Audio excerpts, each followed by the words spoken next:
يؤتي الحكمة من يشاء. السلام عليكم ورحمة الله وبركاته. نحمده ونصلي على رسوله الكريم أما بعد.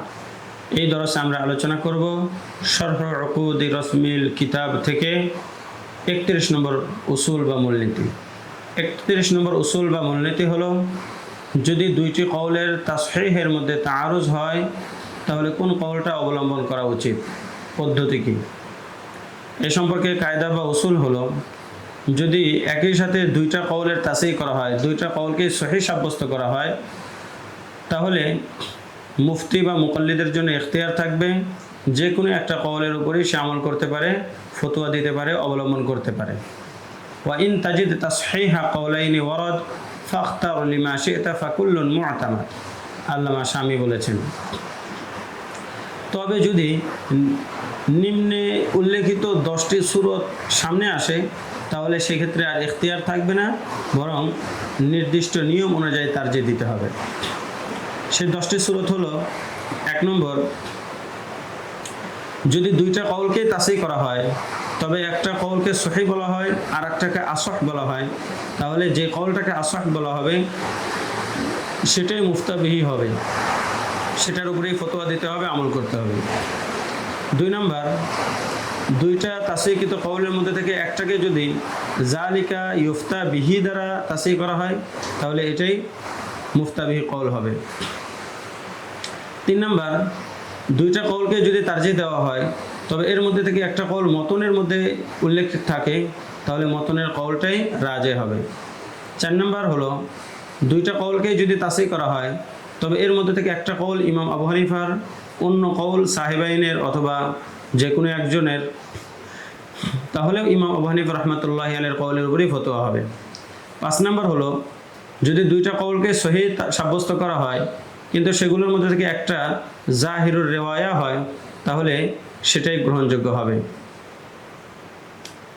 6 নম্বর হলো, যে যদি দুইটা কওলকে তাসহিহ করা হয় এবং এর মধ্যে থেকে একটা কওল অধিকাংশ ইমামদের কওল হয় তাহলে সেটাই সহিহ হবে, সেটাই রাজে হবে।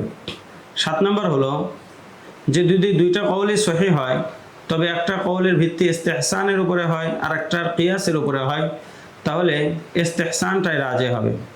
8 নম্বর সূরত হলো, যদি দুইটা কওলকে সহিহ সাব্যস্ত করা হয় তবে এর মধ্যে থেকে একটা কওল ওয়াকফের জন্য বেশি উপকারী হয় তাহলে এই বেশি উপকারী কওলটাই গ্রহণ করা হবে। অনুরূপভাবে যদি দুইটা কওলকে সহিহ সাব্যস্ত করা হয় এর মধ্যে থেকে একটা কওল যুগ ও সময়ের বেশি উপযোগী হয় তাহলে সেই কওলটাই রাজে হবে। অনুরূপভাবে দুইটা কওলকেই যদি তাসহিহ করা হয় তবে এর মধ্যে থেকে একটা কওলের দলিল বেশি স্পষ্ট এবং বেশি শক্তিশালী হয় তাহলে সেই কওলটাই রাজে হবে।